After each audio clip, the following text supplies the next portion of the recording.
Bonjour à tous, merci d'être venus. Alain Badiou, Emmanuel Todd, je ne vous ferai pas l'injure de vous les présenter, mais tout de même. L'intérêt de les avoir invités tous les deux aux bibliothèques idéales tient à leur diversité de points de vue et leur diversité de formation ici. Alain Badiou est philosophe, il est platonicien, il s'inscrit dans la tradition métaphysique continentale. Emmanuel Todd est historien et anthropologue, et lui plutôt issu d'une lignée qui vient de l'empirisme anglais et d'une certaine forme de pragmatisme, ce qui fait donc un contraste intéressant. Nous parlerons bien sûr du livre d'Emmanuel Todd qui vient de paraître, Où en sommes-nous ? Une esquisse de l'histoire humaine qui va de l'Homo sapiens jusqu'à aujourd'hui, mais c'est qu'une esquisse. Et avec cette question, où en sommes-nous, à laquelle il apporte des éléments de réponse, de même qu'à cette autre question, d'où venons-nous ? Pour la troisième, où allons-nous ? Nous verrons si on peut apporter une réponse, sachant que le rôle des intellectuels n'est pas forcément de donner des réponses, mais peut-être déjà de poser les bonnes questions et de donner à voir ce qui échappe le plus souvent, parce que c'est caché ou parce que ça n'apparaît pas de soi-même. Le constat, il est le même, vous le faites tous les deux, vous n'êtes pas les seuls. Nous sommes dans une situation en France et au niveau mondial où la pensée dominante s'appelle l'économisme, c'est-à-dire cette discipline qui voudrait bien pouvoir se présenter comme science, mais qui n'en est pas forcément une. Une montée générale des inégalités, un partage des richesses qui se creuse de plus en plus au profit des 10%, puis du 1% supérieur de la population. Une baisse de niveau de vie, malgré des percées technologiques dont on s'émerveille tous les jours, et puis également, on y reviendra sans doute, une stagnation éducative au niveau planétaire. Alors Emmanuel Todd, vous parlez dans votre livre, entre autres choses, de cette situation que nous connaissons actuellement, qui est la mondialisation, et qui a pour socle une alphabétisation générale de l'humanité qui se poursuit depuis 500 ans et qui arrive à son niveau le plus haut maintenant. Mais le package qui est vendu avec la mondialisation, c'est également l'exportation du régime excellent entre tous qu'est la démocratie. Pourtant, vous expliquez que les peuples peuvent être plus ou moins doués pour adopter la démocratie en fonction de l'étude que vous faites des structures anthropologiques familiales. Pour ce qui vous concerne, Alain Badiou, cette mondialisation, c'est finalement une forme de retour à ce constat qu'avait déjà fait Marx au XIXe siècle, c'est-à-dire un partage des richesses, un partage inégal évidemment, une prédation au niveau planétaire qui entraîne une forme d'asservissement au profit des plus forts. Alors ma question est tout à fait simple. Avec le constat que vous faites tous les deux, qu'est-ce qui nous reste comme marge de liberté ?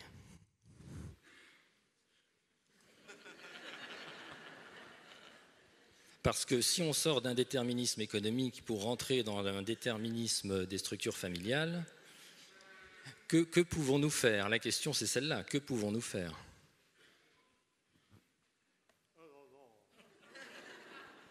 Respect aux aînés.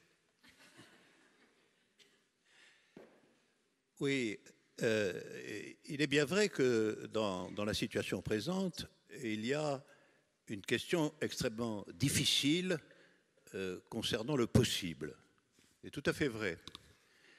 Mais cette question est-elle une question réelle ou une question imposée ? Voilà la première question que je voudrais poser pour la raison suivante, c'est que, comme vous le savez tous, l'argument principal de l'ordre établi, qui est l'ordre capitaliste avec ses variations et ses serveurs, son argument principal n'est plus aujourd'hui qu'il s'agit réellement d'une bonne situation. Tout le monde peut constater qu'il y a des inégalités gigantesques, tout le monde peut savoir qu'aujourd'hui 362 personnes possèdent autant que 3 milliards d'autres, des choses de cet ordre. Des inégalités sans précédent dans l'histoire humaine, il faut le dire. Tout le monde peut le savoir, mais l'argument décisif qui, en réalité, obtient en définitive une certaine soumission, c'est tout simplement qu'on ne peut pas faire autrement. Voilà. C'est-à-dire que l'organisation capitaliste des choses, le marché mondial, la monnaie et en fin de compte les inégalités planétaires, que tout cela, on peut y faire beaucoup d'objections, mais qu'il est démontré, à la fois historiquement et théoriquement, qu'on ne peut pas faire autrement. Par conséquent, c'est vrai que le problème de ce qui est possible est central dans la détermination des tâches de l'humanité aujourd'hui.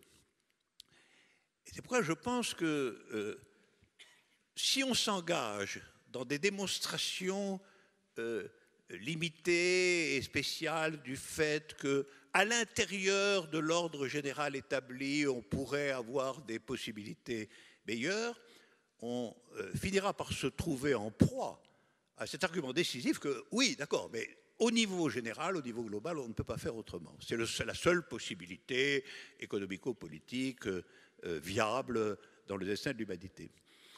Et donc, je répondrai un peu paradoxalement à votre question. Il faut commencer nécessairement par affirmer de façon soutenue et argumentée que ce qu'on nous déclare impossible est possible. C'est donc du côté de ce qui est considéré de façon dominante comme impossible que se pose la question de savoir ce qu'on peut faire. Autrement dit, ce qu'il nous faut inventer aujourd'hui, ça n'est pas une variante des possibilités intérieures à la situation dominante, mais c'est d'affirmer et de donner, d'ouvrir la voie à la possibilité de l'impossible. Pour les érudits et les savants contemporains, je rappellerai que le psychanalyste Jacques Lacan a déclaré que le réel, c'était l'impossible. Formule un peu byzantine. Mais moi, je l'entends ici. Je l'entends, si nous voulons être dans le réel que nous désirons, que nous souhaitons, c'est-à-dire quelque chose qui serait de l'ordre de l'égalité, de l'ordre d'une gouvernementalité planétaire et non pas truffée de rivalité, de l'ordre de l'abolition des distinctions oppressives, comme par exemple la distinction entre le travail manuel et le travail intellectuel, ou la distinction entre les tâches d'exécution et les tâches de gestion. Si nous voulons aller dans cette direction-là, il faut commencer par renoncer à écouter la propagande permanente, le bruit de fond de nos sociétés, qui est principalement que l'ordre établi tel qu'il est aujourd'hui est la seule possibilité.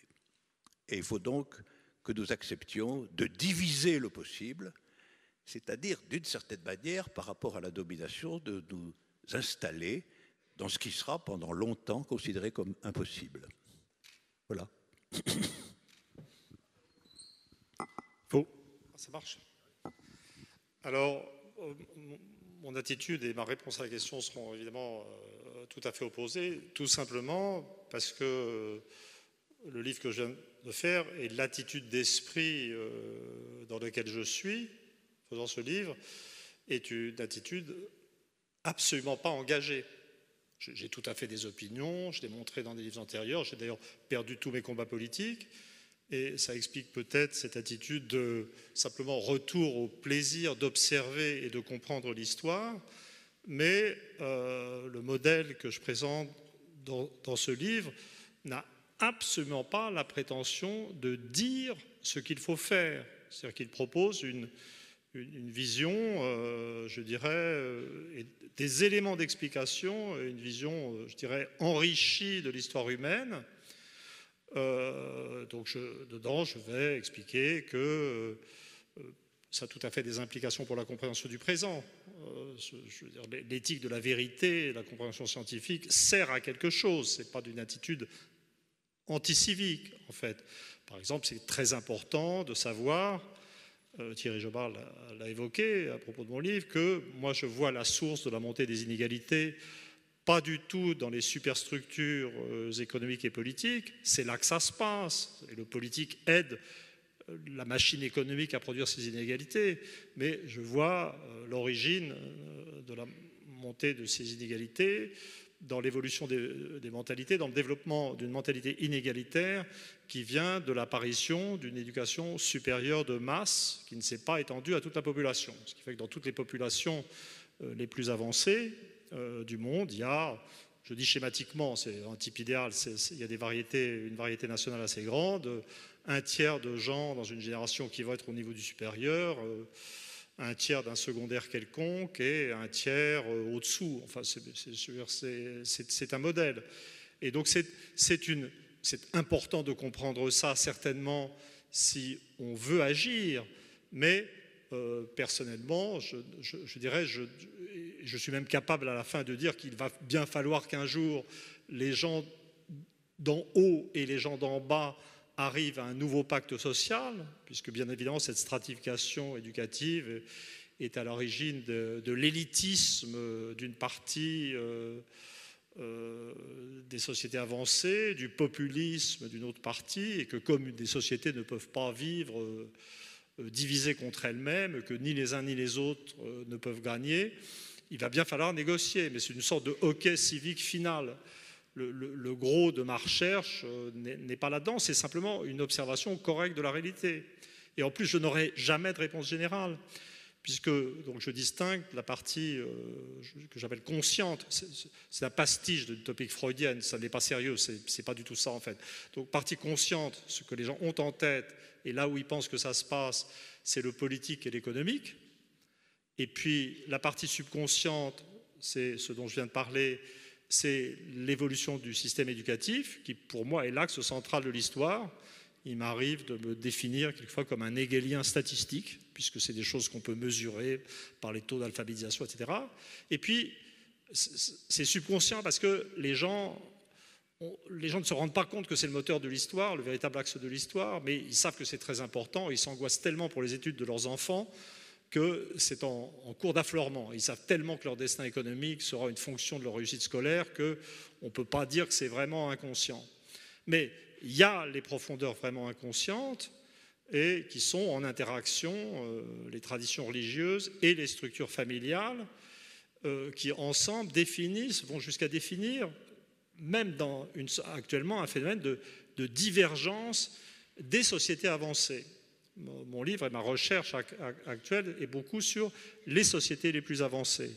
C'est-à-dire, puisque je considère que l'histoire se fait toujours dans les sociétés les plus avancées, que les pays, finalement, qui ont fait la Deuxième Guerre mondiale, les pays anglo-américains, l'Allemagne, la Russie, le Japon, sont toujours aux commandes technologiques, je dirais, de l'histoire mondiale. Mais comme ces pays reposent sur des valeurs, ou ces sociétés ont pour substrat inconscient des valeurs familiales et religieuses différentes, ils divergent. Donc pour moi, il n'y a même pas un capitalisme, il y a des capitalismes. Il y a un capitalisme de type japonais ou allemand, fortement intégré, qui tente à la réalisation d'excédents commerciaux avec une vision asymétrique des rapports entre sociétés. Et puis, il y a le capitalisme de type anglo-américain, obsédé de court terme, qui a liquidé sa classe ouvrière, qui est obsédé de taux de profit et de financiarisation. Et c'est l'articulation de ces deux capitalismes différents, reposant sur des structures familiales différentes, individualistes dans le cas anglo-américain et ce que j'appelle souche, c'est-à-dire des sociétés qui étaient des sociétés héritiers uniques, à intégration verticale de la famille, dans le cas des Japonais et des Allemands. Et donc, on a cette diversité, et je ne cherche qu'à comprendre ça. Alors, ça peut être très utile, parce que si on va jusqu'au bout du bout, l'axe central du livre est vraiment sur la dynamique du monde anglo-américain, qui m'a donné beaucoup de mal dans l'existence, et je boucle ma carrière de chercheur en réglant un problème personnel. Il faut, comme Thierry Jobard l'a dit, je suis un chercheur empirique, donc il faut aller regarder... l'histoire se fait dans les pays les plus avancés, et puis le plus avancé parmi les pays avancés, c'est les États-Unis. Donc j'ai une attitude empirique. Donc l'Amérique a été le leader de la globalisation, de la montée des inégalités, de la mise en place de ce capitalisme très exagéré qui a fait tant de mal à tant de personnes dans tant de sociétés. Mais pour moi, ce qui est important, c'est de voir ce qui se passe dans les tréfonds de la société américaine pour voir si ça peut changer. Je ne parle pas de liberté et je ne parle pas de ce que je pourrais faire moi. Je veux dire, c'est clair que ce n'est pas moi qui vais dire aux Américains ce qu'ils vont faire. Mais ce qu'on constate dans l'évolution la plus récente des États-Unis, c'est que la mortalité a commencé à augmenter entre 1999 et 2013 chez les Blancs de 45 à 54 ans, par suicide, empoisonnement et toutes sortes de choses. Donc une sorte de mortalité typiquement sociale, liée à des phénomènes de baisse de niveau de vie dans les catégories les moins éduquées de la population. Que cette Amérique blanche et la démocratie américaine est vraiment fondamentalement à l'origine et toujours une démocratie blanche. Je veux dire, ça explique l'élection de Trump, de même que le malaise et l'appauvrissement des jeunes éduqués eux-mêmes explique la percée de Sanders. Et donc tout ça suggère fortement que sans que moi, personnellement, je ne fasse quoi que ce soit, et que sans réfléchir sur ce qu'est la liberté humaine, eh ben, il faille s'attendre, on doit accepter l'hypothèse d'un reversement d'attitude anglo-américain vis-à-vis de la globalisation et vis-à-vis du capitalisme. C'est-à-dire que les jeunes Américains croient de nouveau à l'action de l'État, les ouvriers américains veulent du protectionnisme, le monde anglo-américain, les Anglais aussi n'en peuvent plus des postulats de la globalisation. C'est plus directement des questions liées au phénomène migratoire dans le cas des Anglais, mais ça a immédiatement entraîné une remise en question du capitalisme tel qu'il est. Et ça se passe, c'est les pays les plus avancés, donc il faut...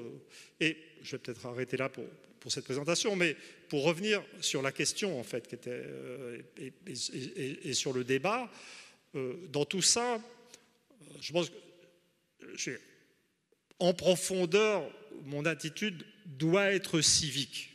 C'est-à-dire que je fais tout ce travail pour le plaisir de découvrir des choses, certainement aussi pour découvrir des choses qui procurent un maximum de déplaisir à mes collègues chercheurs qui ne les ont pas trouvés.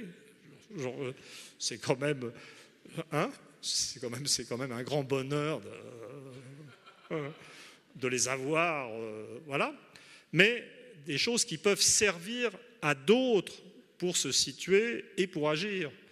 Parce que je pense que c'est l'attitude weberienne telle qu'on la comprend de la façon la plus simple, c'est-à-dire que le rôle du savant, c'est de permettre aux gens de comprendre ce qui se passe, et à partir de ça, y compris ce qui se passe en eux d'ailleurs, et à partir de ça, de se définir. Mais malheureusement, par exemple, j'ai eu l'occasion d'en parler, je ne sais plus très bien où l'autre jour, bon, si je prends l'Europe telle qu'elle est maintenant, j'arrive à un constat.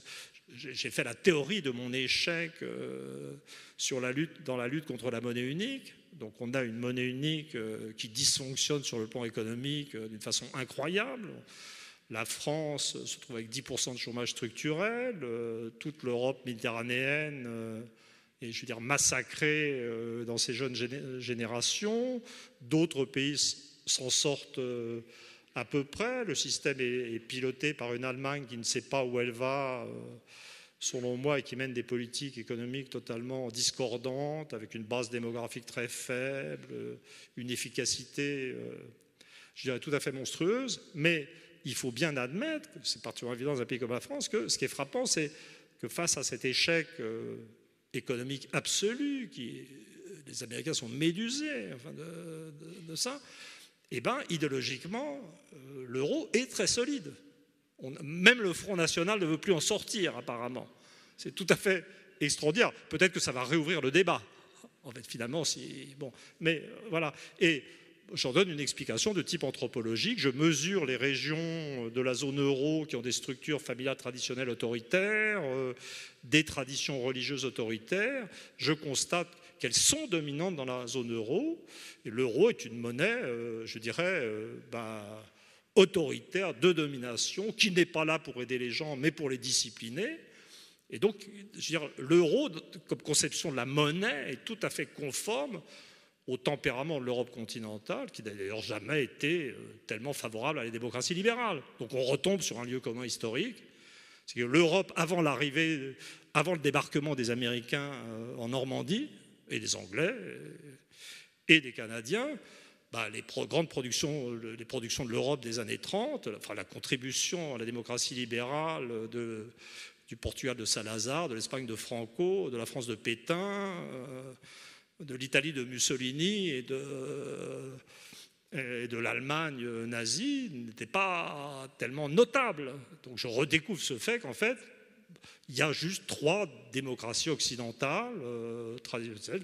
Il y avait la France à une certaine époque, il y avait l'Angleterre, il y avait les États-Unis, etc. Donc on retombe sur des choses qui sont simples. Mais tout ça est descriptif fondamentalement. Je ne cache pas ma préférence pour ces 3 démocraties, mais que vaut ma préférence puisque c'est mon monde d'origine? Vous voyez? C'est-à-dire je suis un bon petit Français du bassin parisien, libéral égalitaire, j'avais une grand-mère anglaise et ma mère était réfugiée aux États-Unis pendant la guerre.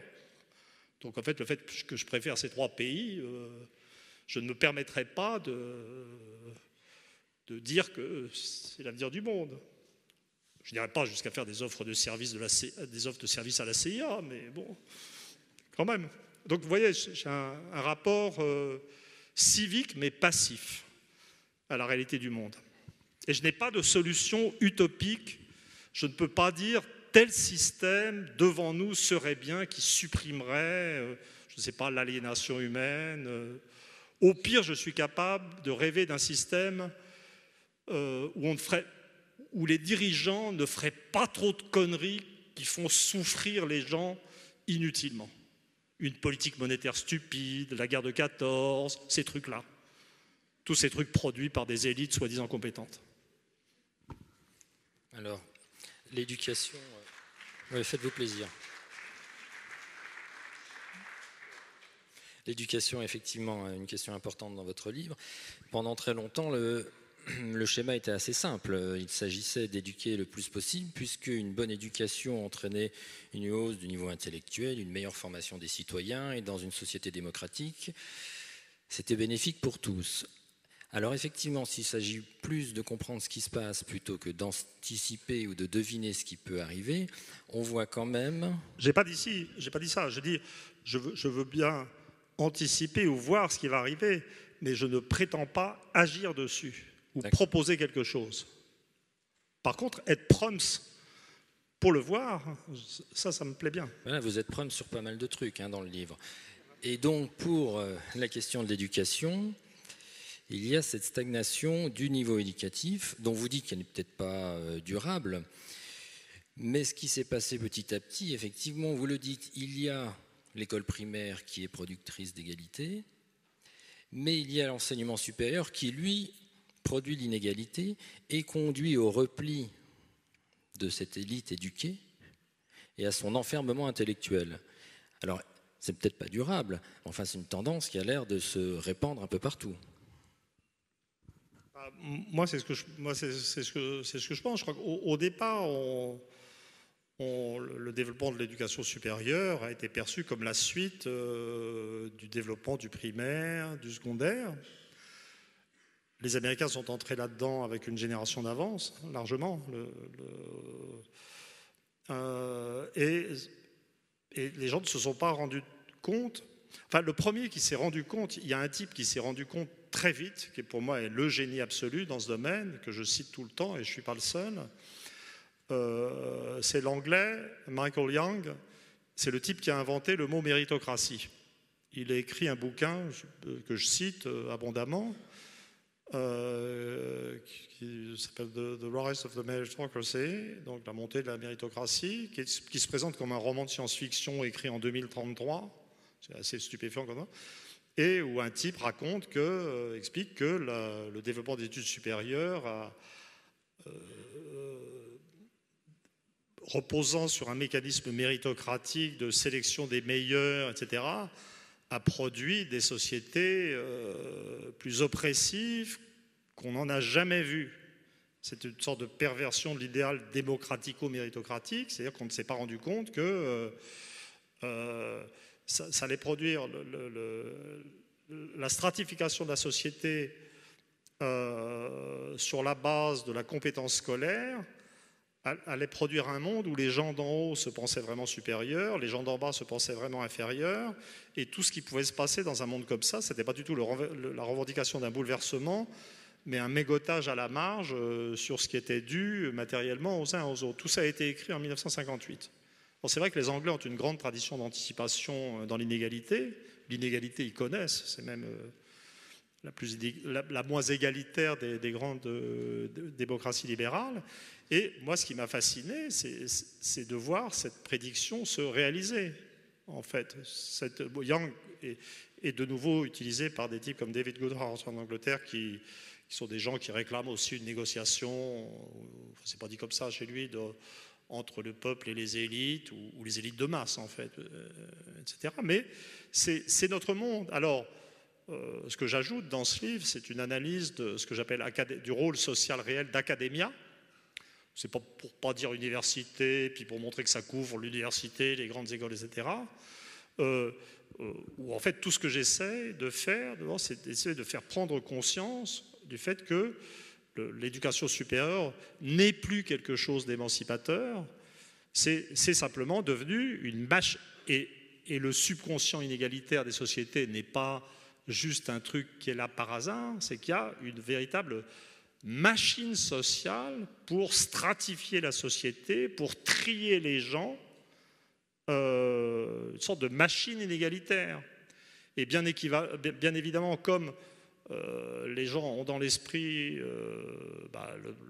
l'éducation est devenue une obsession, c'est-à-dire on veut faire des études supérieures, on ne fait plus des études supérieures maintenant pour s'émanciper intellectuellement, pour accéder à une connaissance libre, éventuellement contestataire, mais on fait des études supérieures pour atteindre à l'âge adulte un certain type de position sociale, pour ne pas régresser si on est en haut, pour monter si on est au milieu, pour essayer de survivre si on est en bas.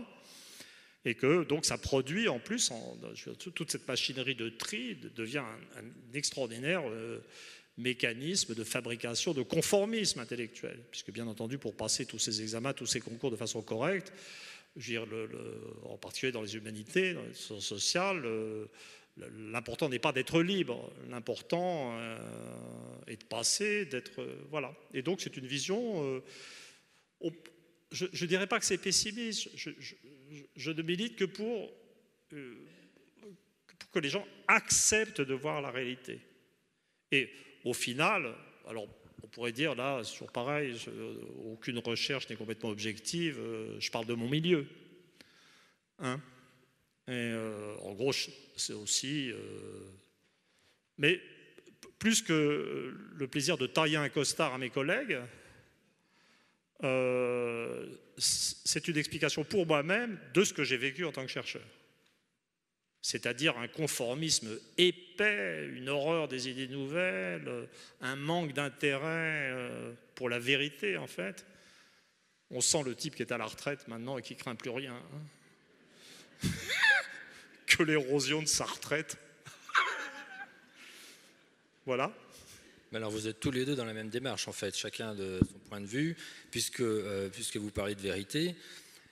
Il y a aussi, malgré ce conformisme, malgré ce repli des élites, un besoin, une soif, une envie, un désir de vérité.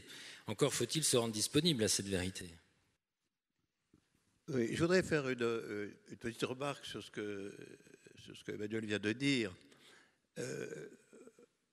Il faut tout de même bien voir que la machinerie inégalitaire que peut constituer finalement le protocole éducatif lui-même, on pourrait soutenir qu'elle a été, dans les dernières années, non pas du tout constituée, mais affaiblie. Parce que moi, quand j'étais jeune, il y avait en tout et pour tout 10% d'une classe d'âge qui passait le baccalauréat. Et donc, là, oui, les études supérieures étaient effectivement et si je puis dire de façon admise, un protocole de sélection sociale drastique. Hein. Donc le problème est plus compliqué. Le problème est que d'une certaine façon, il y a eu une massification relative de l'enseignement dans le second cycle et dans les études supérieures, et que par conséquent, on est passé d'une sélectivité officielle et institutionnelle qui, au fond, revenait à dire que, passé l'école primaire, grosso modo, les fils d'ouvriers deviendraient ouvriers et les fils de paysans resteraient paysans. C'était quand même ça, avec ce surcroît éducatif qu'était l'enseignement primaire. La société demandait qu'on sache grosso modo lire et écrire, et que les autres, c'est-à-dire pour l'essentiel la majorité des héritiers précédents, accéderaient à l'enseignement supérieur. La question qui se pose aujourd'hui est toute différente. On a levé ce système de sélection officielle et instituée. On a en quelque sorte levé le caractère évident de la nature de classe de la structuration de l'enseignement. Et il se trouve que dans cette situation, qui, d'une certaine manière, semble avoir constitué une large démocratisation de l'enseignement secondaire, en tout cas, et d'une partie de l'enseignement supérieur, d'autre part, on se trouve, en dernier ressort, non pas du tout dans une production proprement égalitaire, mais, et là, je suis d'accord avec votre description, dans une nouvelle méthode d'organisation de l'inégalité, et aussi, je pense, dans la production d'un consensus amélioré. J'entends par là que la figure des masses éduquées, d'une certaine manière, telle qu'elle se présente aujourd'hui, est aussi largement le véhicule d'un nouveau conformisme. Et ça, je vous approuve sur ce point. Mais il est important de voir que ça ne s'est pas fait par la perpétuation d'un système qui était explicitement, et si je puis dire de façon ouverte, inégalitaire. Ça s'est fait par un protocole qu'on peut dire plus sournois, qui a été un processus au contraire de, vous savez bien, les campagnes sur tout le monde doit avoir le bac à 18 ans, etc. Ça s'est fait par un processus qui s'est explicitement présenté comme un processus de démocratisation et qui aujourd'hui semble enrayé au point qu'on en vient à penser et à décrire, comme vous le faites en effet, qu'il fonctionne largement en sens inverse. Alors ça, c'était, je voulais souligner ce point-là. Alors, je le souligne pour la raison suivante. Je pense que la production des inégalités dans le monde contemporain est une production massive d'inégalités, mais qui ne présente plus, qui ne peut plus s'appuyer sur une séparation de classes explicitement avouée ou explicitement prononcée. C'est-à-dire qu'en réalité, on est vraiment maintenant dans une inégalité de type bourgeoise et capitaliste complètement déployée, qui ne s'assume plus même comme l'existence effective d'une classe dirigeante. On est passé de l'époque où la bourgeoisie imitait en fait la noblesse, ce que l'on voit très bien tout au long du XIXe siècle et que l'on voit admirablement encore dans les romans de Proust, cette espèce de mimétique de la noblesse ancienne par la bourgeoisie ascendante, avec des prétentions culturelles, avec tous des rites sociaux, des contraintes imposées à soi-même. On est passé dans une apparence d'égalité sauvage, derrière laquelle ce qui se passe, c'est la nudité de l'inégalité capitaliste proprement dite, c'est-à-dire de la différence de position dans le protocole général de production, selon que vous êtes en réalité du côté de la masse salariée dans ses différents degrés, ou du côté de ceux qui monnaient des systèmes éducatifs ou qui monnaient des héritages du côté de l'appropriation prédatrice et du profit. Et c'est pour ça que je revenais à ce que je disais au début. Dans cette situation, vous ne pouvez même pas en appeler de façon ouverte et explicite à la lutte des classes telle qu'elle serait en quelque sorte assumée par tout le monde. Parce que pendant tout le XIXe siècle, la bourgeoisie assumait parfaitement qu'il y avait des classes inférieures. C'était même sa doctrine explicite. Qui aujourd'hui dit qu'il y a des classes inférieures? Même le plus féroce capitaliste ne le dit pas. Même Fillon ne dira pas qu'il y a des classes inférieures. Et, et Macron, n'en parlons pas. Donc, d'une certaine manière, personne n'est là en disant « je suis en train de mettre en place, dans la confusion générale, le nouveau système d'oppression qu'exige quoi ?» Qu'exige en réalité la mondialisation du capital. Parce que maintenant, il faut aussi qu'un dirigeant national soit le bon élève des lois générales du capitalisme mondialisé.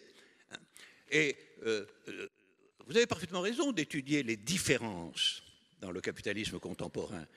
Mais ces différences sont quand même surplombées par une logique générale qui, elle, est planétaire.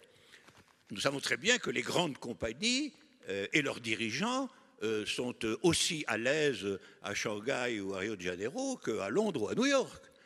Nous savons qu'ici même, le dirigeant de Renault est aussi le dirigeant d'une firme coréenne, etc. Donc la mondialisation et le fait que la concentration du capital elle-même est transnationale, le fait que la plupart des grandes compagnies sont transnationales jusqu'à des points extravagants. La plus grande firme française qui est Total ne paie pratiquement aucun impôt en France même. Alors elle en paye des petits, mais ailleurs. Et donc vous avez une transnationalité effective du mécanisme et au fond, une tâche des politiques, c'est de normer la situation nationale d'une façon qui soit compétitive et homogène à la mondialisation dans son ensemble. De là d'ailleurs aussi la construction de systèmes intermédiaires pour réaliser cette entreprise qui la Commission européenne est un des opérateurs qui va dans cette direction. Et donc, par rapport à ce que vous dites, j'ai une position divisée. Voilà. Soyons modérés. Soyons modérés pour commencer. J'ai une position divisée parce que la plupart de vos descriptions me paraissent absolument convaincantes et pour un bon nombre d'entre elles novatrices. Donc je ne vais pas entrer dans la discussion du détail anthropologique très à la fois frappant, très souvent novateur et qui éclaire toute une série d'aspects du monde contemporain. En particulier, comment il se fait que pendant toute une période, le capitalisme japonais en tant que tel ait pu être considéré mondialement comme le paradigme véritable de la réussite. Comment il se fait qu'en Europe aujourd'hui, ce soit l'Allemagne qui joue le rôle du bon élève et qu'il faut imiter. Allemagne où il faut quand même rappeler que les grandes réformes de Schröder, qui sont vantées ici comme le moment où on a quand même discipliné les Allemands, quoi, on nous laisse une Allemagne dans laquelle 30% de la population est dans une situation de grande pauvreté. C'est-à-dire qu'il y a un mythe allemand. Réussite, mais réussite pour qui? Pourquoi? Il faut quand même bien voir. Donc, les explications de ces phénomènes, on les trouve en réalité dans vos analyses anthropologiques. Mais ce que je pense, c'est que cet examen des singularités affaiblit pour part l'examen de l'universalité. Voilà. C'est-à-dire que le fait que le capitalisme soit aujourd'hui la figure si prégnante de l'organisation économico-sociale soit désormais l'hypothèse mondiale, cette hypothèse mondiale étant en effet effectuée dans des conditions locales extrêmement différenciées, mais soit l'hypothèse mondiale, eh bien c'est au regard de ça que nous devons prendre une position primitive, une position première. On n'arrivera pas à l'accrocher à tel ou tel détail. Si vous commencez à vous enfoncer dans les singularités du capitalisme français, vous allez très vite vous trouver dans la position du bon élève qui donne des conseils pour que le capitalisme français soit moins délabré qu'il ne l'est. Entre parenthèses, il n'est pas si délabré que vous le dites. Hein. La France reste une puissance, dans la classification générale, elle reste une puissance honorable. L'idée que le capitalisme français est déplorable, c'est une idée qui vient de ceux qui pensent qu'il faut liquider à toute force les acquis sociaux réalisés dans l'immédiat après-guerre. C'est ça, le mot d'ordre. Les gens que nous connaissons sont toujours en train de dire que le malheur de la France, c'est les RMistes, les chômeurs et, comme dit l'autre, les fainéantes. Donc, il y a une phrase qui revient tout le temps, le système social français est inapproprié. Mais inapproprié à quoi? Ça, on ne nous le dit pas. Il est inapproprié comme ça. Il est archaïque, il est ringard et inapproprié. En réalité, il est inapproprié aux conditions générales et planétaires du capitalisme et au mécanisme de la concentration des capitaux qui règne actuellement sur la planète. Parce qu'il faut bien voir le sens fondamental de la crise économique de 2008 a été une accélération sans précédent de la concentration des capitaux et d'une concentration internationale dans des firmes qui sont omniprésentes, qui sont en Afrique, qui sont en Europe, qui sont en Asie, etc. Et cette concentration du capital, elle exige, d'une certaine manière, pour maintenir les taux de profit qui sont exigés, elle exige qu'en effet, tous les systèmes de restriction sur les embauches, tous les systèmes de protection du travail, tous les systèmes de protection sociale soient progressivement démantelés, comme sera aussi démantelé les systèmes éducatifs qui tentaient d'être égalitaires. Ils seront aussi démantelés, et on sait très bien comment. Ils seraient démantelés par la constitution progressive, comme en Amérique, d'un système privatisé destiné aux élites, système privatisé, dit, je le sais par mes amis américains, fort nombreux, leur coûte extraordinairement cher à tous ceux qui sont de la classe moyenne et commence dès la maternelle. Dès la maternelle, vous devez être inscrit dans le bon système et pas dans le système public délabré. Alors tout ça pour dire quoi? Pour dire exactement pour redire ce que je disais au début, c'est-à-dire toute figure de pensée qui tente de se destiner à ne pas être au service de la perpétuation de ce type d'ordre ou de désordre, et qui prétend organiser des subjectivités qui, d'une certaine façon, puissent manifester un certain coefficient de rébellion réelle ou de rébellion efficace par rapport à ce que je considère, pour ma part, comme la naissance d'une monstruosité planétaire. Eh bien, ne peuvent commencer que par une décision primitive, à savoir la décision qu'autre chose est possible. Tant que cette décision n'est pas enracinée, naturellement, quelques faits, quelques situations peuvent aider, quelques événements peuvent aider à cet enracinement, mais tant qu'elle n'est pas enracinée, on restera dans le système des variations internes à ce système et on restera par conséquent dans ce qui a été pendant des décennies l'opposition de la droite et de la gauche. Mais l'opposition de la droite et de la gauche, on sait aujourd'hui ce qu'elle valait. L'opposition de la droite et de la gauche, elle était dans des nuances systémiques internes à la prolongation et au déploiement du système de domination actuellement en place. Et ça a fini par s'épuiser. Pourquoi? Parce que les gens ont fini par considérer qu'on ne voyait pas trop la différence entre la droite et la gauche. Voilà. Et à juste titre, il n'y en avait pas beaucoup. Ça portait sur des nuances limitées, très limitées. Et donc, il a fallu faire surgir quelque chose d'absolument nouveau. Et si vous regardez ce que ce système absolument nouveau que nous avons aujourd'hui prononce, eh bien, il prononce exactement ce que je disais, c'est-à-dire la nécessité de démanteler le système social antérieur, la nécessité de rendre beaucoup plus libre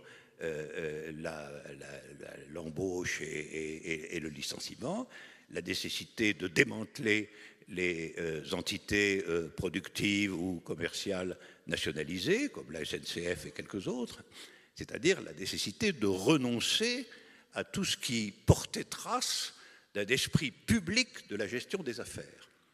Et ça, c'est évidemment le mouvement irrépressible si on ne s'y oppose pas, si on ne fait pas une hypothèse adverse qui est en train à mon avis, de ravager la situation collective de ce pays.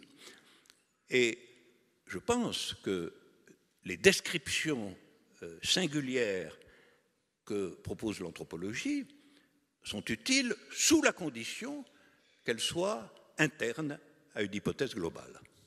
Voilà. Bon, bah maintenant je vais...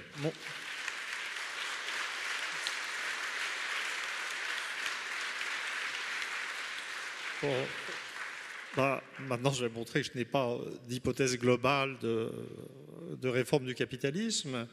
Et je veux dire, il faut parler clairement, et je vais repartir de cette notion de variation interne. Non,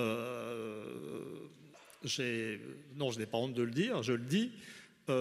Personnellement, je ne crois pas d'autre système économique possible que le capitalisme. Et pour moi, le problème n'est pas entre le capitalisme et le dépassement du capitalisme, mais la différence entre un capitalisme, je dirais, apprivoisé, qui donne sa place à l'État, à la régulation, qui tire avantage de l'économie de marché, mais la régule par une action collective, qui pour moi est le seul système normal, qui peut exister sous diverses formes dans divers pays, et le capitalisme pathologique qui s'est mis en place. Et je ne pense pas que j'aurai le moindre désaccord avec Alain Badiou sur la description du capitalisme. Je n'aurai pas de désaccord sur le fait que la mondialisation est un instrument beaucoup plus de maintien, mais de hausse du taux de profit. Je veux dire, l'analyse économique a sa valeur. Je veux dire, la critique marxiste a sa valeur.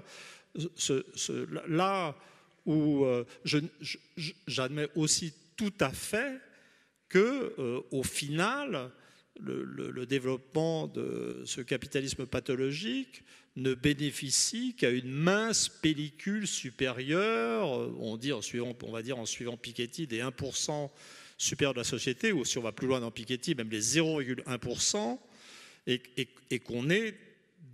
on peut décrire le monde comme une sorte de folie de développement du taux de profit. Comme si le taux de profit, là où je me sépare complètement, c'est dans la question des déterminants dans l'histoire. C'est-à-dire que je ne vois pas de logique intrinsèque d'un capitalisme ou de principe du capitalisme qui fonctionnerait tout seul et qui déterminerait la marge de quoi que ce soit. C'est-à-dire la mécanique inégalitaire, pour moi, je le répète, je l'ai déjà dit, n'est pas dans l'économie. La question qui est posée, c'est pourquoi est-ce que les États-Unis, l'Angleterre se sont lancés dans cette révolution néolibérale? Pourquoi ils ont renoncé au protectionnisme? Pourquoi la régulation par l'État est morte en tant qu'idéologie avant que ne se développe cette inégalité? Comment est-ce que des luttes politiques ont mis en place, essentiellement centrées sur l'époque de Reagan et de Thatcher, les mécanismes économiques qui ont permis cette montée d'inégalité? Et ce qu'on trouve avant dans l'histoire, la montée des inégalités éducatives, la montée de ce subconscient inégalitaire résultant du développement d'une éducation supérieure de masse, qui s'est bloquée aux États-Unis dès le milieu des années 60, en fait, l'apparition entre le thème des élites, des étudiants et des ouvriers aux États-Unis, c'est apparu au moment de la guerre du Vietnam, avec les ouvriers qu'on envoyait se faire tuer au Vietnam et les étudiants qui étaient en gros dispensés et qui protestaient contre la guerre sur les campus. Tout ça est très antérieur au virage néolibéral, mais ça a été un moment de crise décisive dans la société américaine, et c'est là que les choses se sont passées. Donc le différent n'est pas sur l'horreur de la situation économique, elle est sur le plan explicatif. Alors je voudrais dire une dernière chose pour les singularités. On en a parlé au déjeuner, donc en fait c'était une blague privée, comme on dit entre nous, sur le problème des singularités. C'est vraiment, je ne sais pas, je suis complètement dans la logique, mais c'est quelque chose que je tiens à dire. L'une des choses qui m'effraie le plus dans le mythe de la globalisation et dans l'élitisme contemporain, c'est l'idée, cette espèce de représentation générale d'un monde d'élites ouvertes, globalisées, qui sont très semblables partout, qui s'en foutent plein les poches, ou qui sont savantes et ouvertes, enfin vous pouvez avoir une vision positive ou négative du truc, mais qui seraient partout les mêmes, alors que les peuples eux-mêmes, le populo, ici ou ailleurs, les peuples seraient très différents les uns des autres et enfermés dans leur, je vais dire, singularité, juste pour déconner, dans leur spécificité. Et en fait, j'ai eu une sorte de, je ne sais pas si on doit dire chemin de Damas. Ça m'est... Badiou a parlé du Japon, et donc je vais aussi parler du Japon.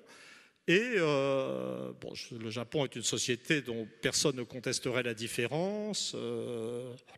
C'est un modèle social hiérarchique, c'est la famille souche. Les Japonais ne chercheraient pas du tout d'ailleurs à dire qu'ils sont comme tout le monde, c'est pas du tout. Mais, et donc il y a une sorte de différence, évidence de comportement. C'est l'un des capitalismes. Le Japon produit quand même un tiers des brevets triadiques mondiaux. C'est des brevets qui sont déposés simultanément aux États-Unis, en Europe et au Japon. Donc on parle bien de la globalisation en un sens sérieux, hein. Mais le Japon a d'ailleurs maintenu l'autonomie de toutes ses chaînes de production technologique. Il est dans la mondialisation sans y être. Mais c'est quand même l'un des 3 acteurs majeurs. Et j'étais dans cette idée de, quand on se balade dans des hôtels, 4, 5 étoiles, on est tous pareils. Et puis j'ai été visiter les régions du nord-est du Japon, du Tohoku, qui avaient été dévastées par le tsunami. Avec une amie journaliste et donc japonaise qui interviewait des gens et pour la première fois de ma vie, je ne parle pas un mot de japonais évidemment, hein, donc on me traduisait après, j'ai vu des Japonais ordinaires, puisque d'habitude moi quand je suis au Japon, je vois des universitaires, je vois des journalistes, enfin bon, je vois le même monde qui est vachement différent quand même dans sa façon d'être, il y a des codes différents. Et en fait, c'était un véritable choc pour moi en voyant des petits bureaucrates locaux japonais, les mecs qui s'occupaient de gérer les populations déplacées, de voir des pêcheurs, de voir je me souviens d'un coiffeur extraordinaire à Minamisoma, c'était à 25 bornes de Fukushima, et de voir à quel point les gens du peuple japonais étaient plus proches des gens du peuple français, en particulier sur le statut des femmes. C'est-à-dire, j'ai craqué justement chez ce coiffeur qui répondait pas assez vite aux questions, et donc, chose inconcevable dans les classes supérieures, sa femme a mis de côté, pris la parole, pris le contrôle de la conversation, et donc à la fin, j'ai fait dire à cette dame qu'elle me rappelait terriblement une Française du Midi, ce dont elle était très contente, mais pour moi, c'était un moment de révélation. C'est qu'en fait, et c'est tout à fait normal, parce que les cultures nationales ou régionales sont définies plutôt par le haut de la société et diffusent vers le bas. Donc en fait, elles sont beaucoup plus fortes en haut. Et il faudrait rentrer dans les détails, tout développer, mais la vérité, c'est que les élites françaises sont des caricatures de Français, les élites allemandes pareil, les élites anglaises pareil, les élites américaines n'en parlons pas, et que c'est là qu'est le cœur du mythe, et c'est là qu'est la possibilité de conflits futurs, car il n'est même pas vrai. Donc je crois vraiment que l'analyse des singularités nous permet, elle ne permet certainement pas, alors là je suis d'accord, de définir a priori un ordre, je veux dire un projet mondial merveilleux pour l'avenir, mais c'est un merveilleux instrument pour la prévention des conflits. Parce que de ces mésententes actuellement, l'un des sujets sur lequel on devrait travailler, c'est le niveau d'incompréhension radicale où en sont arrivées les élites françaises et les élites allemandes qui ont dans la tête des représentations différentes de la réalité et qui croient parler de la même chose et qui parlent de choses différentes. Et les dysfonctions de l'Europe sont aussi dans ce fait que, bon, on est dans un système capitaliste, il n'y a pas de problème, les inégalités montent partout, c'est plus ou moins violent, ça prend des formes différentes. Allez, concession ultime, il faut lutter contre. Je suis d'accord, on ne peut pas rester... Bravo. Voilà. De toute façon, j'ai donné. Hein, je veux dire, c'est clair que j'en ai pris plein la gueule pour des choses comme ça. Donc vraiment, bon, en vérité, j'ai pas grand-chose à me reprocher sur le plan de l'engagement, mais il faut faire de l'anthropologie. Il faut atterrir dans la réalité pour gérer les problèmes concrets entre les nations. Sans ça, on ne peut pas s'en sortir. Et actuellement, l'un des trucs, par exemple, pour la France, c'est il faut bien voir que, enfin, c'est le truc auquel j'arrive dans mon livre, c'est que le monde anglo-américain, qui est dans un plutôt, me semble-t-il, à travers des épisodes certes teintés de xénophobie, comme le Brexit, plutôt dirigé contre le Polonais, ou comme Trump contre les Mexicains, sont très certainement, pour moi, dans une phase de, peut-être pas de regain démocratique, mais de recherche de solutions dans ce problème de la rupture entre le haut et le bas éducatif de la société. L'Allemagne est beaucoup plus dans une trajectoire de domination hiérarchique et le phénomène qu'on a devant nous historiquement, c'est l'ouverture d'un gouffre à l'intérieur de ce qu'on appelle le camp occidental. C'est vrai que ça va poser des problèmes au capitalisme en tant que concept général. Mais c'est le vieux débat. En fait, c'est un vieux débat. On retombe sur des choses. On peut faire tout ce qu'on veut pour penser le système global, prolétaire de tout pays, unissez-vous. Mais au bout, on a la guerre de 14. Ensuite, on a le mouvement communiste. Et au bout, on a la guerre... Parce que finalement, quand même, une sorte de logique des territoires et des nations est beaucoup plus... La logique des territoires et des nations est ce qu'on constate empiriquement. Ce n'est pas une question de préférence. Je ne dis pas que je préfère ça, du tout. Cette logique territoriale et nationale s'avère au final toujours plus forte que la logique globale d'un système de classes supérieures ou de classes inférieures qui serait réparti de façon planétaire. Mais je reconnais qu'il y a des moments où je me dis, est-ce que je parle comme un révolté ou comme un vieux conservateur anglais? Je ne sais pas. Oui, je ne suis pas d'accord, vraiment. Non, je ne suis pas d'accord parce que le fait est que dans toutes les grandes puissances mondiales contemporaines, il est admis de façon consensuelle que les paramètres fondamentaux de l'organisation de l'économie et de la société sont les mêmes. Tu ne peux pas représenter de vastes différences de tempérament, de vastes inflexions anthropologiques. Ça n'est pas vrai. Ça n'est pas vrai. Et d'ailleurs, les grands directeurs des différents systèmes transnationaux peuvent parvenir de nationalités parfaitement différentes. Et on peut trouver des Français à la tête de conglomérats japonais, des Américains présents en Afrique. Si, absolument. Au Japon, pas au Japon. Il y a beaucoup d'exemples de ce type. Il y a beaucoup d'exemples de ce type. Et en réalité, en plus, ceci est en processus. Dire que la concentration transnationale du capital est en processus accéléré, extraordinairement rapide. Il est tout à fait faux aujourd'hui de trouver, très, très difficile de trouver une grande société qui ne soit pas transnationale intrinsèquement. D'autre part, néolibérale. Mais non, néolibéral, ça ne veut rien dire. Le libéralisme est l'idéologie constitutive des sociétés bourgeoises et capitalistes depuis la fin du XVIIIe siècle, depuis les physiocrates anglais, laisser passer, laisser faire, etc. Donc il n'y a pas de néolibéralisme. Ce qu'il y a eu, c'est qu'il y a eu une séquence historique dans laquelle, précisément, aux yeux même du capitalisme et de ses agents, existait une autre possibilité. Ça, oui. Et ça les a contraints à faire des concessions provisoires de type contrat social à des gens dont ils avaient désormais peur. Il faut bien voir que tout ça coïncide en réalité avec l'émergence au milieu et la fin du XIXe siècle de forces collectivistes, marxistes, etc., de diverses forces constituées, l'organisation générale effective du mouvement ouvrier, la révolution de 17, etc. Et on a donc une séquence de troubles graves pour le libéralisme dominant. C'est l'affaiblissement de cette hypothèse alternative qui ramène tout simplement le capitalisme planétaire à sa vocation naturelle, qui est le libéralisme déchaîné, qui est la privatisation comme alpha et oméga de toute chose. Là, encore récemment, un patron français a déclaré, profitant de la conjoncture politique d'ailleurs, que ce avec quoi il fallait en finir, c'était les emplois publics. Que les emplois publics, il fallait les supprimer, tous, tout simplement.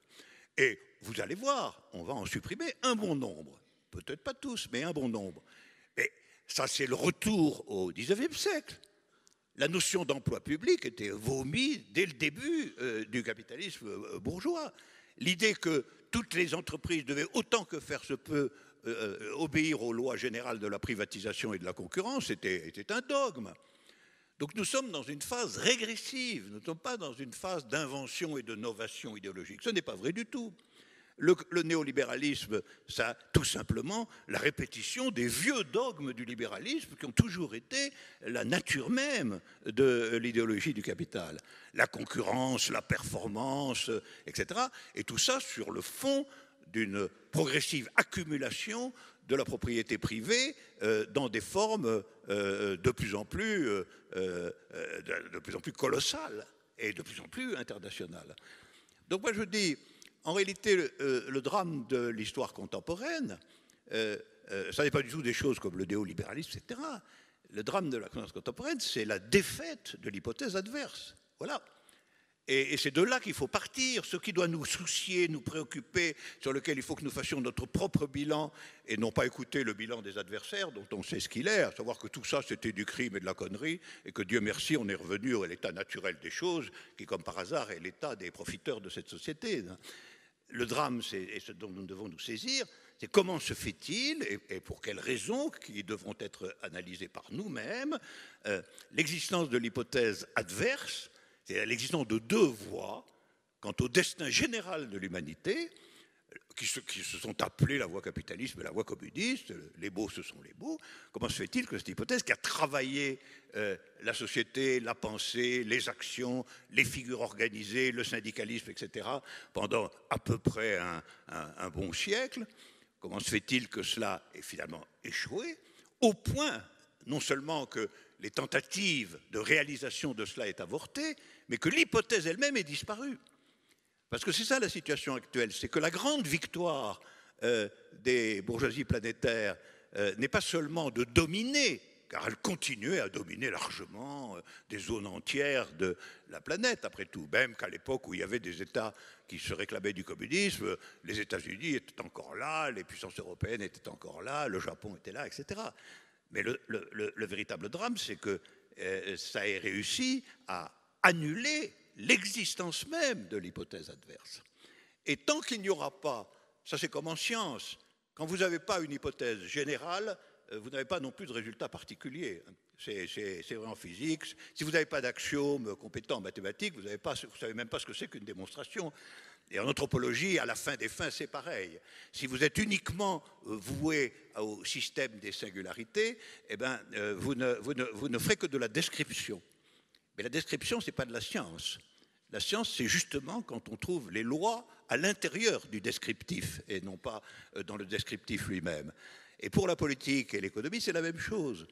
Donc ce dont nous souffrons, ce qui nous amène en effet aux pathologies, je reprends votre mot, qui nous amène aux pathologies du capitalisme contemporain, c'est une défaite, en effet, mais dont le principal n'a pas été la défaite factuelle de telle ou telle expérience ensevelie dans ses erreurs ou ses crimes, mais dont le principe même est que l'hypothèse a disparu, que le système, en quelque sorte, axiomatique de la gauche révolutionnaire depuis un siècle a été démantelé.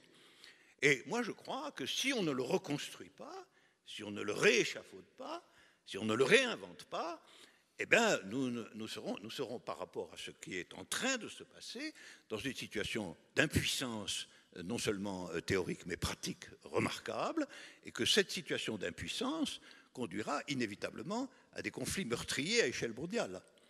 Parce que je crois vrai aussi que les singularités, elles, continuent d'exister sous la forme des compétitions concurrentielles. C'est-à-dire la forme propre de reconnaissance des singularités dans le capitalisme, c'est la concurrence. La concurrence des individus dans le processus d'appropriation et la conférence des compagnies, et en fin de compte aussi la concurrence des nations, pour autant qu'elle demeure le socle proprement politique de l'organisation générale. Et donc, ça n'est pas simplement une question idéologico-politique, c'est une question d'histoire de l'humanité. Parce que le libéralisme déchaîné, que nous connaissons, et avec ces pôles de rivalité qui sont en train de se constituer, avec les zones de conflit qui sont déjà en voie d'apparition, le Moyen-Orient jouant un rôle tout à fait comparable à celui des Balkans avant la guerre de 14, avec le conflit en mer de Chine qui couve, tout cela ne sera pas résolu dans la paix générale. Donc c'est aussi la question de savoir s'il n'est pas à l'ordre du jour dans le développement sans limite et sans hypothèse contradictoire de ce libéralisme concurrentiel déchaîné, s'il n'est pas à l'ordre du jour, à un moment ou à un autre, une explication mondiale, une guerre mondiale, dont, comme on sait aussi, l'utilité économique est de détruire tellement de valeurs qu'il faut en reconstituer une grande quantité. D'où les prospérités, les 30 glorieuses, juste après les destructions du conflit mondial. Voilà, alors j'insiste sur ce point, encore une fois, non pas du tout pour dire que les analyses particulières et locales sont inutiles, elles sont au contraire souvent révélatrices et elles indiquent des possibilités également locales intéressantes, mais pour dire que si ceci n'est pas sur l'horizon d'une hypothèse globale différenciée, cela travaillera à la fin des fins à l'intérieur du cadre de la domination existante. C'est inévitable. Et c'est ce point-là qui constitue notre divergence. Oui, alors...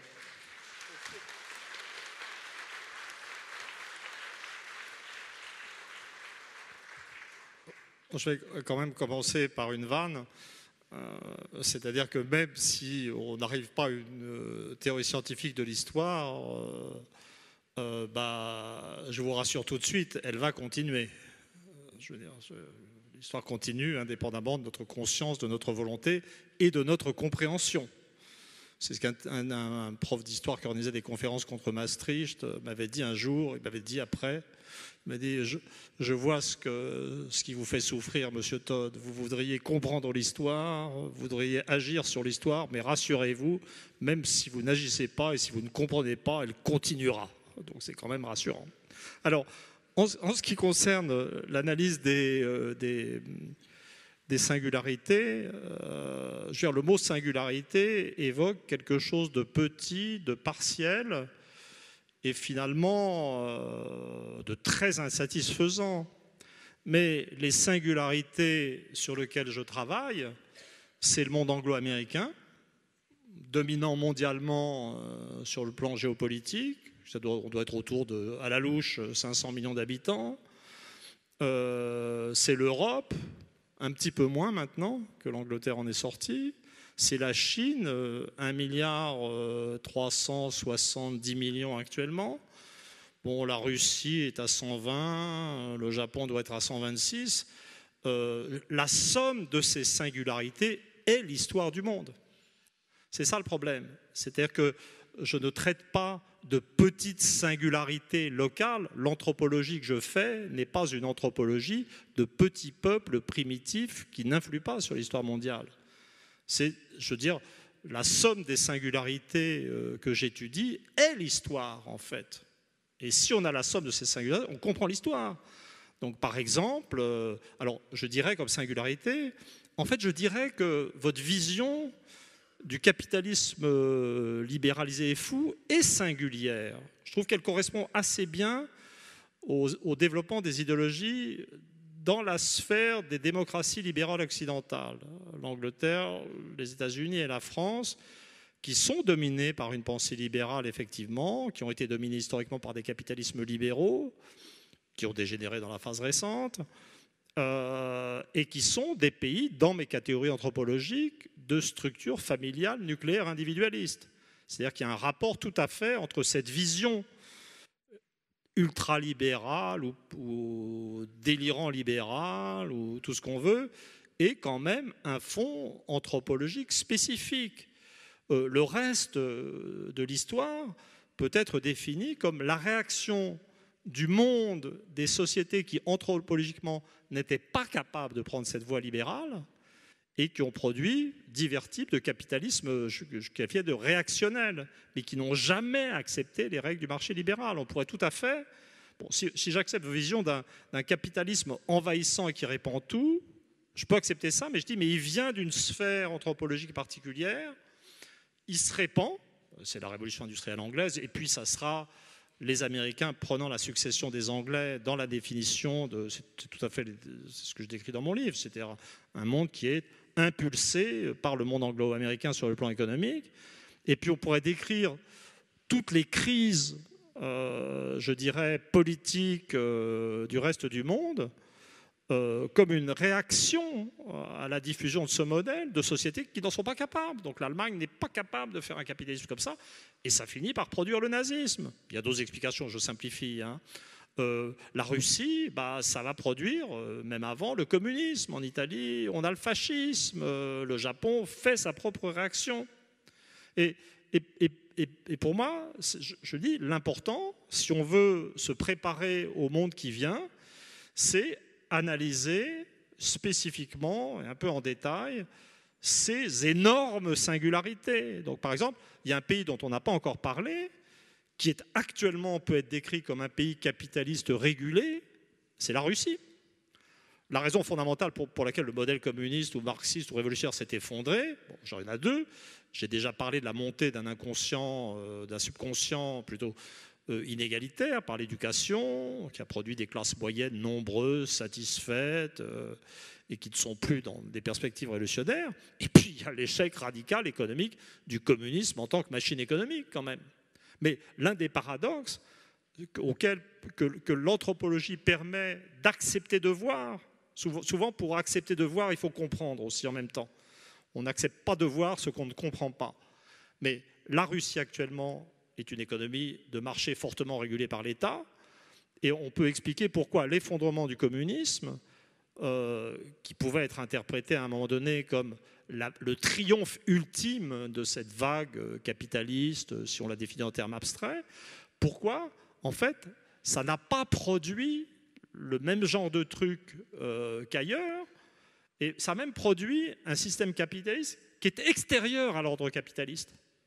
Car la Russie est le seul pays du monde dont l'organisation soit actuellement capitaliste, fortement régulée, avec grand rôle de l'État, mais qui ne joue pas le jeu et qui est haï pour ces raisons. Moi, je pense que j'étudie à la fin dans mon livre, j'ai une comparaison, je procède par comparaison, donc je compare l'Allemagne et le Japon, qui ont les mêmes structures souches anthropologiques, et puis je compare la Russie et la Chine, et donc, je dis, on ne pardonne rien à la Russie est monstrueuse, bon, enfin, il y a quand même des élections, 80% des Russes soutiennent Poutine, bon, c'est un peu raide comme régime, je ne suis pas du tout en train de le défendre, ça ne serait pas une société pour moi, je ne peux même pas imaginer ce qui me serait arrivé dans une société comme ça. Enfin, ça existe, et on peut décrire ça comme une sorte de démocratie autoritaire, avec un capitalisme régulé. Et puis d'un autre côté, vous avez la Chine, où le Parti communiste est toujours au pouvoir, qui est un régime policier, où la police fait ce qu'elle veut, etc. Et donc, vous lisez la presse occidentale, alors là, je suis d'accord, il y a un ordre occidental quand même, et un contrôle de la perception des choses par le capitalisme. Là, je suis d'accord dans ce cas-là, qui est tout à fait spectaculaire. Vous allez voir, j'ai trouvé une convergence formidable avec Badiou, là. Il serait temps, oui, allez-y. Il serait temps ? Bon, c'est que, pourquoi, à mon avis, vous allez me trouver sympa, là, quand je vais dire. Pourquoi est-ce que la Russie, démocratie autoritaire, qui a foutu en l'air le communisme, et qui est quand même beaucoup rapproché des valeurs occidentales, pacifiquement en plus, est considérée comme un monstre? Et pourquoi est-ce que la Chine, qui est un État policier, xénophobe et belliciste actuellement, et qui est tout à fait derrière les histoires de la Corée du Nord, est considérée et présentée comme finalement le pays des classes moyennes montantes, la puissance à venir? Pourquoi le classement de Shanghai, pourquoi on donne à ce pays où 5% d'une classe d'âge fait d'études supérieures le droit de juger les systèmes d'éducation supérieure de tous les pays où 30% d'une classe... Pourquoi? Il y a une explication dans vos termes, c'est que la Chine, c'est le pays archétypal qui a permis au capitalisme américain, occidental, ce qu'on veut, de relever son taux de profit. C'est le paradis du surprofit. Vous faites, et donc là, effectivement, et la Russie, on pourrait dire réciproquement, la raison pour laquelle la Russie de Poutine est haïe, etc., le régime russe actuel certes un peu raide, c'est aussi un régime qui, au contraire du Parti communiste chinois, n'a pas accepté de transformer la population russe en force de travail pas chère pour le système capitaliste. Ça vous va? Ah ben oui, tout à fait.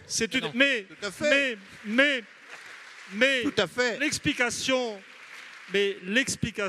de cette résistance russe, je vais la trouver dans les tréfonds anthropologiques. C'est-à-dire que le système familial russe était un système communautaire, c'était un système où il y avait le père, ses fils, dans la paysannerie du 19e siècle, les filles étant échangées entre les familles. C'est un système effroyablement autoritaire, un peu sadique en interne. En plus, c'est les plus gros systèmes communautaires qui aient jamais existé, avec une bizarrerie qui était quand même un statut des femmes resté élevé, parce que le système était assez récent. C'est ça qui a produit le communisme quand c'est désintégré, c'est-à-dire les valeurs autoritaires et égalitaires du système familial paysan russe ont été transmises à la société générale. Ça produit une organisation économique qui n'a pas fonctionné, ça s'est effondré, mais des valeurs communautaires et collectives sont restées en Russie. Et donc le communautarisme s'est installé comme une sorte de régulateur anthropologique spontané. Je veux dire, par exemple, la perception du journaliste occidental lambda russophobe comme d'un régime manipulateur de Poutine, etc., et d'un peuple totalement passif et inexistant est tout à fait absurde. C'est simplement la Russie a, je veux dire, un système politique qui correspond à un certain phénomène d'inertie anthropologique de valeurs. C'est tout ça qu'il faut comprendre. Dans le bouquin, je vais être très dans le détail, puisque, comme je connais bien, je veux dire, la famille, c'est le seul sujet sur lequel je sois vraiment compétent. Hein. Il faut le dire, c'est mon vrai domaine de recherche. L'épicentre du communautarisme russe, ça n'est pas la Russie proprement dite, c'est à l'ouest, c'est la Biélorussie. Et regarde, c'est encore plus beau. La Biélorussie, il y a Loukachenko, c'est toujours une dictature. Là, une certaine forme de dictatoriale. Alors, je trouve que vraiment comprendre, analyser le tissu anthropologique, religieux de toutes ces énormes singularités, c'est ça qui peut permettre de s'orienter dans le monde qui vient, plutôt que de spéculer sur un capitalisme universel envahissant qui n'est pour moi que finalement au départ le produit de l'une de ces singularités, le monde anglo-américain, qui a réussi, et à un moment même d'ailleurs où cette singularité est en train de se retourner, comme je disais tout à l'heure, avec un retour d'affection des jeunes Américains pour l'État, avec une résistance du cœur de la population blanche contre le libre-échange. Je trouve qu'il... bon voilà, chacun fait comme il veut, hein, de toute façon, je ne sais pas...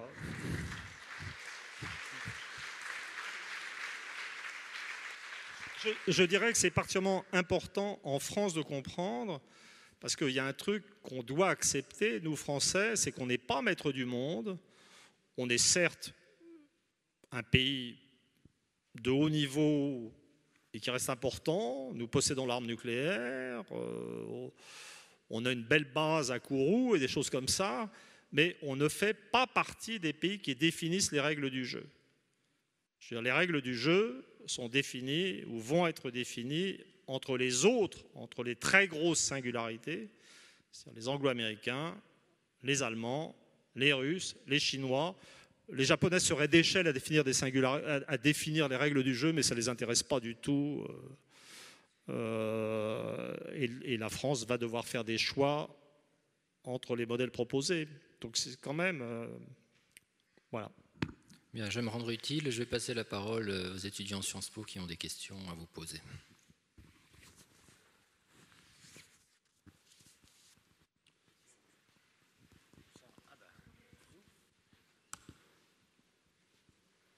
Bonjour. Une petite question. J'ai remarqué que vous aviez tous les deux une conception très différente des élites, finalement. Alain Badiou, une conception déjà un peu internationalisée des élites, et Emmanuel Todd, une conception du coup plus singulière, comme vous le dites, qui est finalement nationale.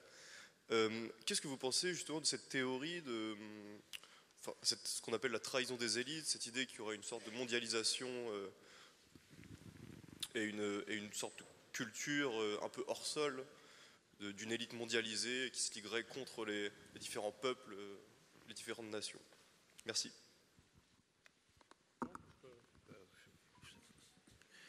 Non, alors on va retomber dans la logique, c'est-à-dire le concept de révolte des élites, c'est un concept qui est né aux États-Unis, hein, et c'est né aux États-Unis parce qu'effectivement aux États-Unis il y a eu une révolte, et on pourrait dire une trahison des élites, mais dans un contexte particulier, et on peut interpréter tout ce qui s'est fait aux États-Unis jusqu'à l'élection de Trump comme un processus comme des élites qui considèrent finalement qu'elles ont moins à voir avec leur propre population. Est-ce qu'on peut dire qu'elles ont moins à voir avec leur propre population qu'avec les autres élites de la Terre? C'est pas évident parce que les élites américaines sont dominantes absolument. Donc en fait, les autres élites nationales, pour les élites américaines, je rappelle que quand même l'Amérique au lendemain de la guerre produisait 45% du PIB mondial. Hein. Donc l'Amérique a été dans une situation de domination dont on n'a même plus idée. Donc en fait, aux États-Unis, oui, mais est-ce que c'est pas caractéristique de tout système impérial qui finit par se définir contre sa population centrale, mais qui n'en considère pas pour autant les élites périphériques comme de même valeur? L'anglais est devenu la langue du monde. Donc en fait, si vous êtes dans un univers américain ou anglo-américain ou de l'anglosphère, vous pouvez très bien fonctionner dans l'idée que votre système, qui est votre système, est le meilleur et est dominant planétairement. Et ça ne sera pas complètement faux. Hein. Donc, dans le cas de la France, je pense qu'on peut parler vraiment de trahison absolue des élites, parce que là, il y a on vit un projet de dissolution de la nation dans l'Europe, et moi j'interprète ça comme une perversion de l'universalisme français, c'est-à-dire que l'idée d'égalité des hommes, d'universalité de l'homme est une idée merveilleuse, mais quand on n'est pas le plus fort, ça mène à des élites qui considèrent que l'important, c'est de fonctionner avec les élites européennes, je n'en nomme aucune en particulier, et qui considèrent les prolos français comme secondaires, quoi. Ça, c'est un cas. Le cas de la Russie, j'en ai parlé avant, c'est très évident qu'il n'y a pas eu de trahison du peuple russe par les élites russes. Je ne pense pas que l'Allemagne est dans un projet et dans une très grande réussite de puissance nationale, qui effectivement repose sur un modèle absolument inégalitaire, mais la culture allemande n'est pas égalitaire. Donc c'est pas et le fait que les élites allemandes n'aient pas, en tout cas dans la conscience collective, trahi leur population, c'est-à-dire qu'elles leur donnent quand même un taux de chômage faible, des satisfactions d'amour-propre national sans doute considérables, se trahit par un système politique allemand qui fonctionne à peu près normalement. La trahison des élites françaises aboutit à des bouffonneries comme la dernière élection présidentielle, où un type finit par être élu par hasard. Par hasard, pas tant que ça. Si, ça aurait pu. Bon, on va pas revenir là-dessus. Les élites japonaises, certainement pas. C'est très facile de démontrer que les élites japonaises se sentent toujours plus proches du peuple japonais que de n'importe qui. C'est que le Japon n'est toujours pas ouvert à l'immigration alors qu'il a une population qui diminue.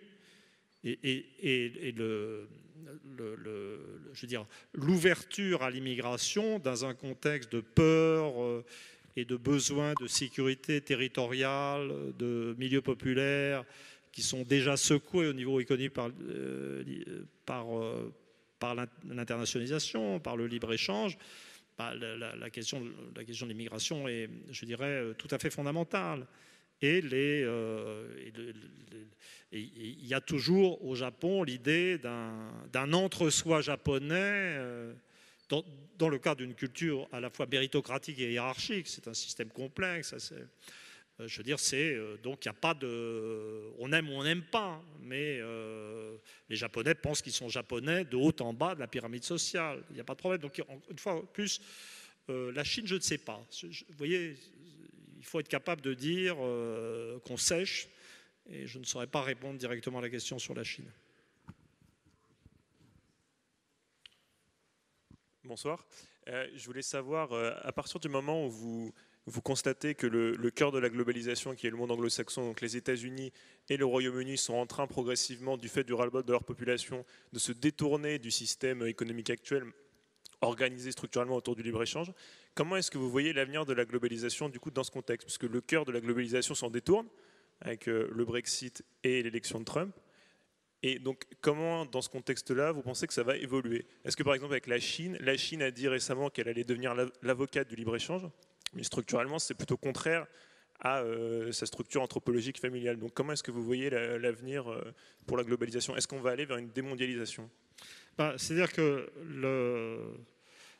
vraiment, l'argument de mon livre et de ma recherche, mais c'est ce que j'ai toujours pensé. J'admets que j'ai toujours été plus fasciné par les pays les plus développés que par les pays sous-développés ou en rattrapage. Je n'ai jamais pensé que l'histoire pourrait être faite par des pays en rattrapage. Et cette histoire actuellement d'une Chine et d'une Allemagne qui se présentent comme les défenseurs maintenant du libre-échange, etc., c'est juste fondamentalement ridicule. C'est ridicule parce que l'anglosphère, et particulièrement les États-Unis, qui sont une économie continentale, ne peuvent avoir aucune difficulté. Alors des difficultés internes avec les gens qui font des surprofits, oui, une lutte interne, et on voit bien le blocage actuel, la paralysie du système politique américain, les difficultés des protectionnistes démocrates ou républicains à faire passer leurs idées, mais au moment, si l'Amérique se décide, l'Amérique n'aura aucune difficulté pratique à établir des mesures protectionnistes, qui en plus sont dans sa tradition, puisque jusqu'à Roosevelt, l'Amérique était ultra-protectionniste, capitaliste et ultra-protectionniste. Bon, l'Angleterre, c'est un peu plus compliqué parce qu'ils sont plus petits et puis parce qu'il y a un attachement populaire sincère au libre-échange. Le libre-échangisme, c'était la nourriture bon marché au XIXe siècle, donc c'est plus compliqué. Et puis c'est plus petit. Toutes les difficultés à ce stade seraient pour les pays avec des excédents commerciaux exportateurs, pour les pays... je dirais, mercantiliste, en fait, comme l'Allemagne. Et la Chine et l'Allemagne devront juste s'adapter.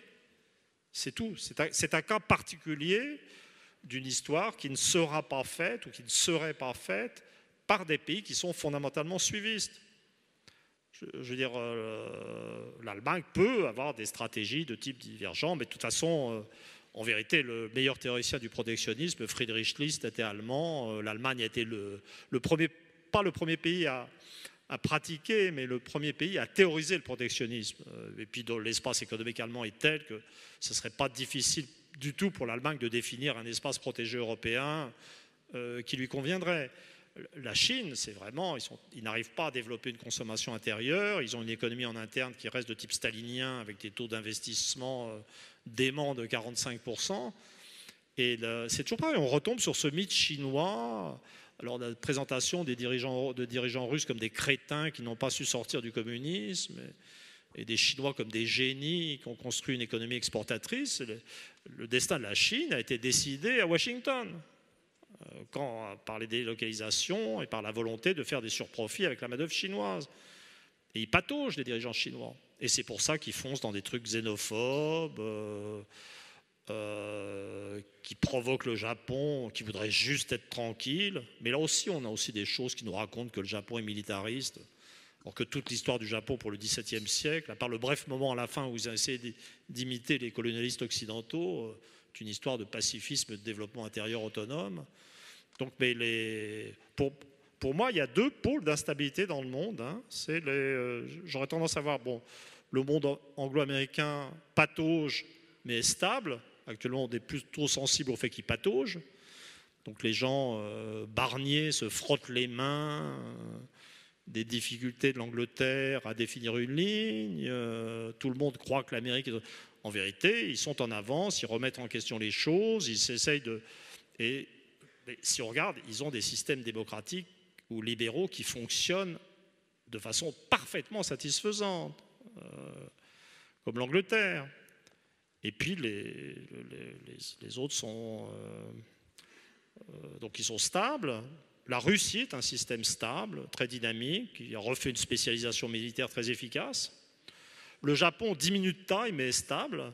Et puis il y a les deux grands pôles d'instabilité que sont la Chine, 1,350 milliard ou 70 millions d'habitants, le continent européen sous contrôle allemand. Mais je trouve, vous voyez quand même, je veux dire, à analyser des singularités énormes, on arrive à une description du monde. Ce n'est pas une description systématique, il n'y a pas d'ordre, ce n'est pas scientifique, mais ça peut servir. Je ne suis pas sûr. Je ne suis pas sûr que ça serve, réellement.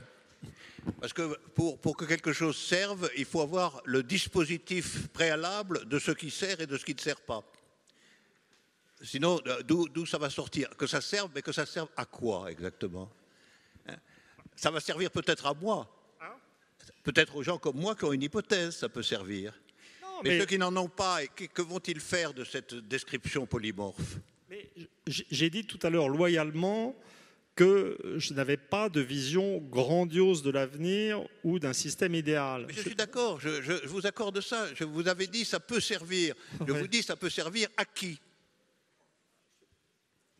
Ça peut servir. Mais si vous voulez, que ça ne vous serve pas à vous. Mais si vous voulez, d'un côté, je veux dire, c'est vrai que l'histoire, dans l'ensemble, montre des élites qui comprennent trop tard le mouvement de l'histoire et qui commettent toutes les erreurs possibles et imaginables, et ça aboutit à des catastrophes. Je veux dire, ça, c'est vrai.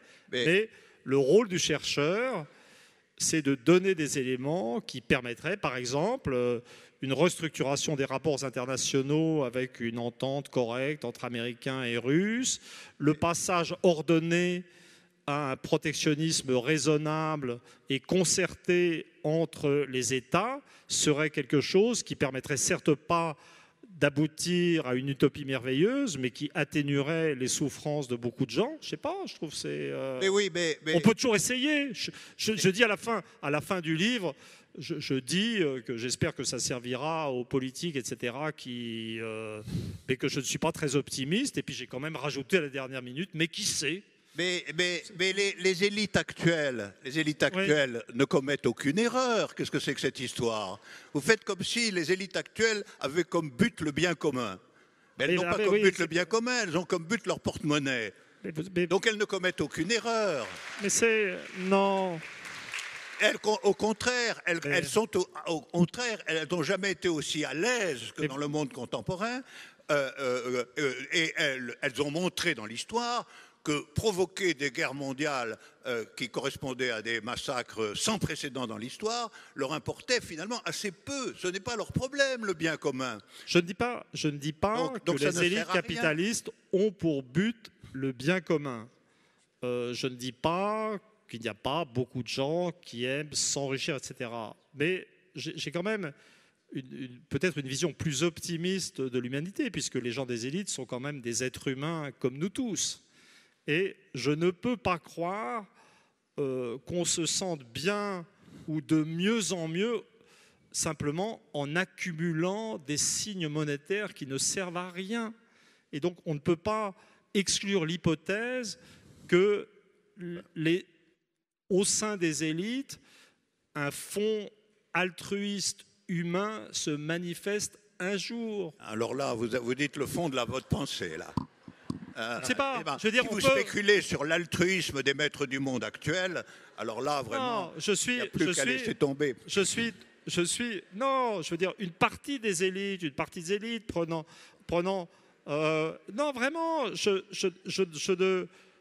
peut-être que vous avez raison et qu'en fait, la bonne représentation de l'être humain, c'est d'un demeuré qui veut juste de plus en plus d'argent. Mais ce n'est pas la représentation de l'être humain. Qu'est-ce que c'est cet être humain dont vous parlez là? C'est la représentation des forces dominantes du monde contemporain. Je pense que le capitalisme... Alors, on pourrait je soutiens qu'elle ne se soucie d'aucune façon du bien commun. On pourrait tomber d'accord sur quelque chose. C'est-à-dire que...